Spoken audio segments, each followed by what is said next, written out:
Bienvenue mes petits malins sur la vie compliquée de Léa Olivier. Donc, chapitre 8, Let's go to Varadero. Je sais pas si ça se prononce comme ça, mais je pense que oui. Du moins, dans mon sens. Donc, la partie 1. À Marilou de Léa. Vendredi 7 novembre, 21h21. Le retour des bangs. Salut Lou, devine ce que je fais en ce moment. J'écoute des séries sur mon ordi en mangeant des beignes. Oui. L'heure du rejet est de retour. Ou du moins, j'ai décidé de me rejeter moi-même du reste du monde pour la fin de semaine.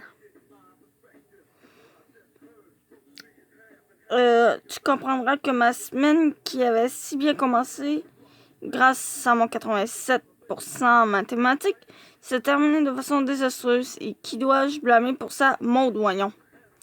Comme je te l'avais mentionné, j'ai remarqué qu'Olivier et elle avaient recommencé à se parler depuis mercredi. Eh bien, leur super complicité s'est poursuivie tout au long de la semaine. Jeudi, Olivier a dîné avec Maud et Marianne, et aujourd'hui, après l'école, je l'ai surpris se rendant à une répétition pour le défilé de mode. Moi, en l'interceptant alors qu'il s'apprêtait à entrer dans le silence. Alors, elle t'a aussi recruté pour le défilé? Je ne savais pas que tu étais du genre mannequin.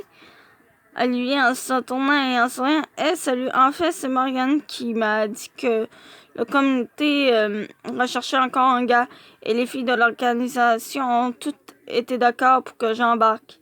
Et comme ça donne des points d'activité parascolaire, je n'ai pas dit non. Je vois, mais tu n'avais pas assez de points avec le journal? Ouais, mais le défilé me permet aussi de me faire de nouveaux amis. Ça fait du bien de connaître des gens. N'oublie pas que je suis le petit nouveau de l'année. Je ne l'oublie pas, mais disons que je ne savais pas que la mode t'intéressait autant. Elle vient en me dévisant d'un air amusé. Es-tu jalouse, là?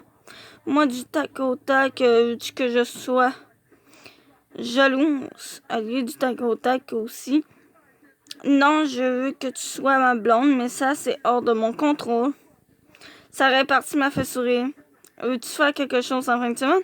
Genre quoi? Genre aller voir un film ou aller se promener? Moi, peut-être. Appelle-moi. Marianne envoie la porte du gymnase et... Non.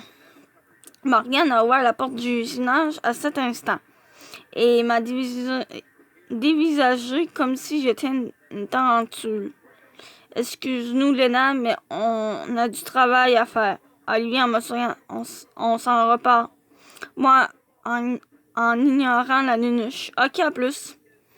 Je me suis rendue jusqu'à ma case avec le sourire aux lèvres. Malgré tous mes doutes, j'étais contente de constater qu'Olivier continuait de se battre pour obtenir mon attention. J'ai alors croisé Maud qui était en train de verrouiller son casier.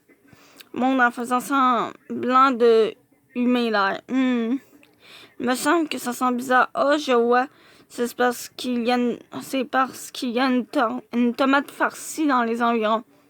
Change de répertoire, Claude. Ça devient redondant ton affaire. Maud, en s'appuyant contre son casier et en me dévisageant. Alors, pas trop fâché de savoir qu'Olivier s'est joint à l'équipe de défilé. Il passera de longues heures à ma compagnie. Moi, en dévisageant à mon tour.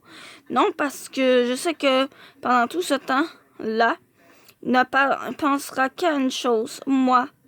Tu ne vois donc pas que c'est moi qui le veux, moi? Sa déclaration du party de la lune n'a pas été assez claire pour toi? Ouais, mais ce que tu ne sais pas, c'est que pendant que toi tu hésites de ton côté, Olivier et moi sommes en train de devenir les meilleurs amis du monde. Je suis devenue un peu sa confidente, et tu sais, les confidentes ont le droit de donner leur avis sur les choix de filles de leur meilleur ami. Et moi, je suggère fortement à Olivier de passer à autre chose et d'oublier la tomate que tu es. Ce n'est pas parce que tu passes 1 heure par semaine avec lui dans une répétition de défilé de mode que vous êtes devenus des BFF, Maud. Ah, je vois. Donc, Olivier ne t'a pas dit qu'on passait beaucoup de temps ensemble, genre, à l'extérieur de l'école? Non, parce que ce sont des mensonges. Oups, je n'aurais peut-être pas dû te le dire.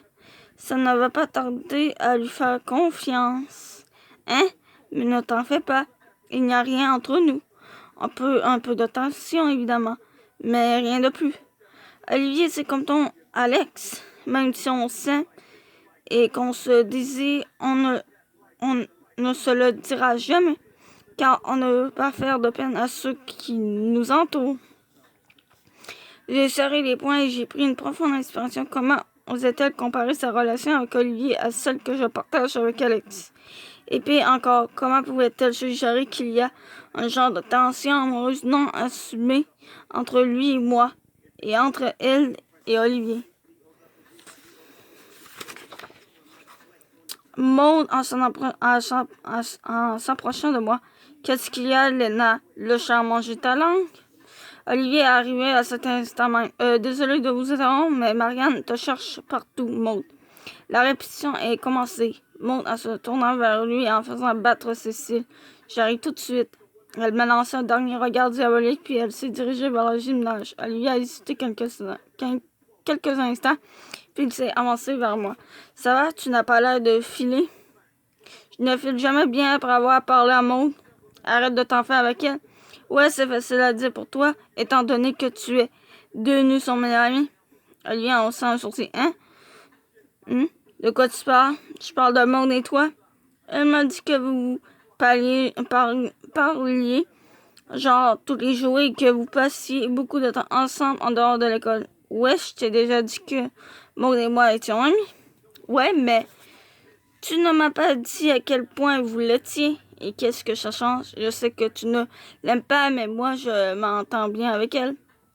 Moi, en sentant un peu ma coche, c'est ça le problème, Olivier. Je suis désolée, mais je ne peux pas faire confiance à Maud, ni à toi d'ailleurs.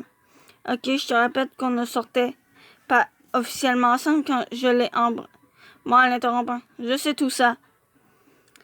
Et je sais que ce n'est pas rationnel mon affaire, mais je ne suis pas capable d'être avec toi si tu passes tout ton temps avec elle. Parce que je sais que je vais m'imaginer des choses. Et même si je ne m'en imagine pas, je sais pertinemment que Maud va s'arranger pour que je paranoïe. J'ai déjà passé un an à lutter contre elle pour tout et pour rien. Elle m'a humilié, blessé et intimidé 1000 fois depuis mon arrivée ici. Et je suis tannée de me battre. J'ai pris une profonde inspiration puis j'ai poursuivi en regardant Olivier dans les yeux. Je suis désolée, Olivier, mais c'est ma réponse. Je ne veux pas te faire entendre plus longtemps parce que je sais que je ne changerai pas d'avis.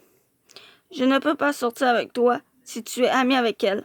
Alors c'est sûrement mieux qu'on prenne nos distances et qu'on oublie ça pour en fin de semaine. Olivier est resté silencieux pendant quelques secondes. Il espérait peut-être que je me ravise, mais je me suis contentée de ramasser mon sac qui traînait sur le sol et d'enfiler mon manteau. Ok, au moins c'est clair maintenant. Je ne me ferai plus d'espoir et je pourrais passer à autre chose. Moi, en leur donnant un triste ouais, c'est mieux comme ça. Bonne fin de semaine, Léa. Bye, Olivier.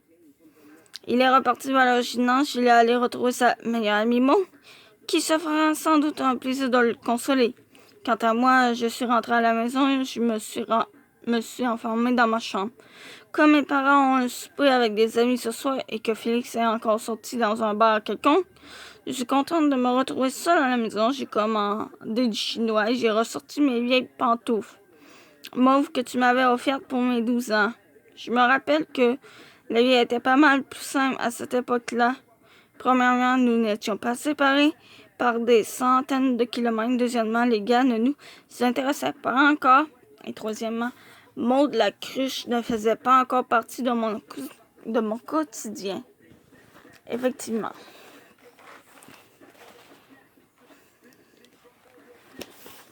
Même si je suis déçue que ce n'ait pas fonctionné avec Olivier, une partie de moi est un peu soulagée. Je suis contente d'avoir tranché et la vérité, c'est que mon hésitation voulait tout dire. J'aime bien lui, mais pas assez pour endurer Maud quotidiennement. Et toi, ta soirée, es-tu avec JP? comment s'est passée la fin de ta semaine? Dans 2 semaines, tu seras ici et on ira au spectacle ensemble. J'ai tellement hâte. J'espère aussi que je pourrai venir te visiter dans le temps des fêtes. Mes parents n'ont pas proposé de louer un chalet cette année. Alors, je crois que ce serait possible. Bisous, Léa. Dimanche 9 novembre, 15h44. Félix en ligne. Yo, lâche ta musique déprimante et viens me rejoindre au salon.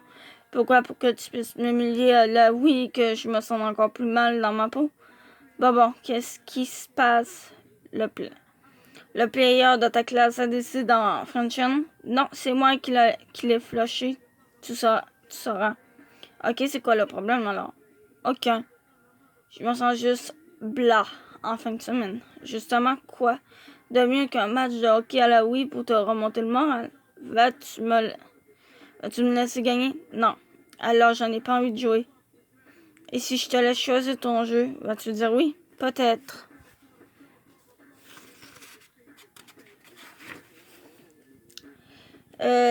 Cool. En plus, je pense que c'est mieux qu'on descende et qu'on aille fouiner près des parents. Je les ai entendus parler du temps des fêtes et je préfère qu'ils ne prennent aucune décision sans nous avoir consulté car je prévois organiser un portée du jour de l'an ici. Sérieux, tu penses qu'ils vont dire oui après le dernier que tu as fait? Oui, parce que je vais leur assurer qu'on va tout nettoyer après. Par on, tu inclus uniquement la personne qui parle? Non, je t'inclus aussi. Petite sœur chérie, la bonne nouvelle, c'est que tu seras invitée à mon party. Et que tu pourras même inviter 2 ou 3 amis. La mauvaise, c'est que tu devras faire le ménage avec moi. C'est tentant, mais comme la plupart de mes amis ne sont pas là au jour de l'an, je vais être obligée de refuser ton offre. D'ailleurs, si je l'avais accepté, j'aurais exigé plus que 2 ou 3 amis. Et si je te laisse gagner à la oui, vas-tu accepter? Allez Léa, tu sais que les parents seront plus portés à dire oui si on organise quelque chose ensemble. S'il te plaît, pense au service que je t'ai rendu quand je t'ai accompagné au party plate de monte. Burke, ne m'en parle pas d'elle. Si je dis oui, tu dois m'offrir mieux qu'une victoire, là oui. Qu'est-ce que tu veux? 2 semaines de corvée de lave-vaisselle et 1 mois de livre sans ronchonner. Et là,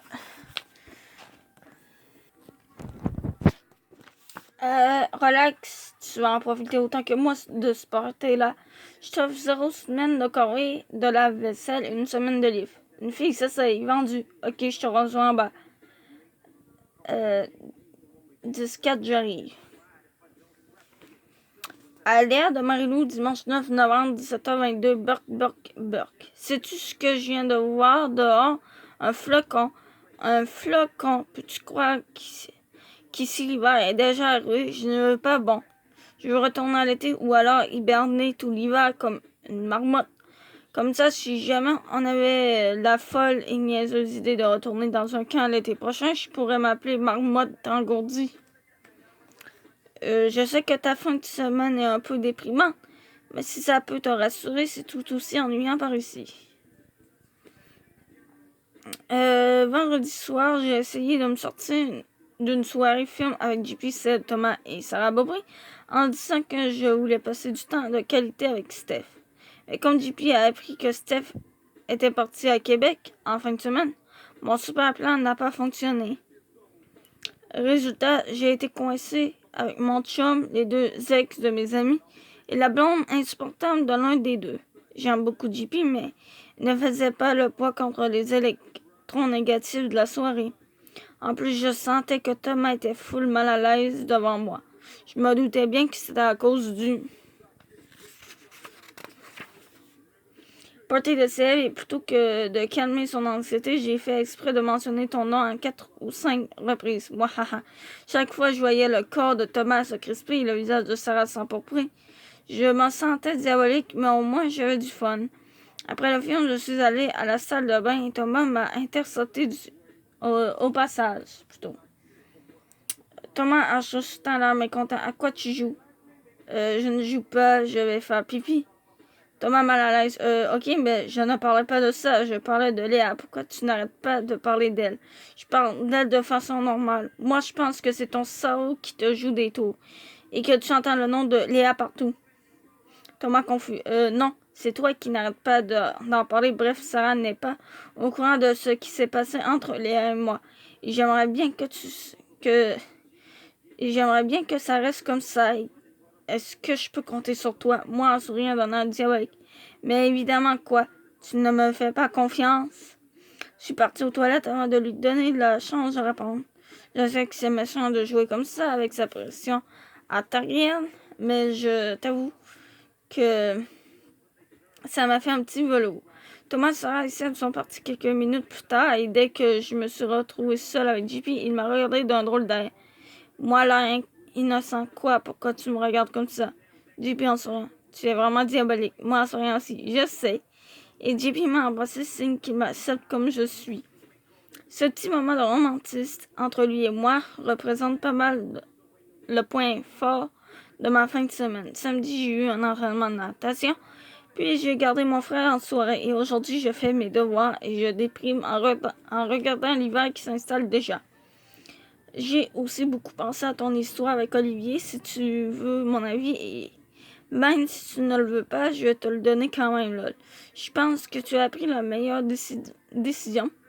Comme tu le dis toi-même, ton hésitation veut tout dire. Si tu étais vraiment amoureuse de lui, tu te ficherais de mots. Et tu continuerais à le fréquenter. Le problème, c'est que tes sentiments ne sont pas assez forts pour contrer la présence de la reine des Nénuches. Je pense aussi que tu as eu ton lot d'émotions en matière de gaz cette année et que ça te fera du bien d'être célibataire pendant quelques mois. Dis-toi que Jane et Alex ne font plus un couple non plus, alors tu te sentiras moins seul. Parlant de couple, j'ai parlé avec Laurie aujourd'hui et elle dit que même si Christian et elle sont constamment collés par la bouche, ils ne forment pas officiellement un couple. Elle prétend que c'est sa façon à elle de rester indépendante tout en le fréquentant. Si tu veux mon avis, je sens que c'est une théorie bidon qui va mal finir. Comme ils ont tous les deux l'air plutôt heureux ces temps-ci, je préfère ne pas intervenir. J'ai aussi parlé à Steph qui vit très bien son retour au célibat. Même si je trouve ça plate d'avoir perdu mon couple d'amis, je suis contente qu'elle aille mieux maintenant. Voici donc le palpitant résumé de ma vie. J'entends de tes nouvelles, Lou. Et c'est ainsi qu'on termine la première partie du chapitre 8. Je vous dis à plus et on se retrouvera dans d'autres vidéos.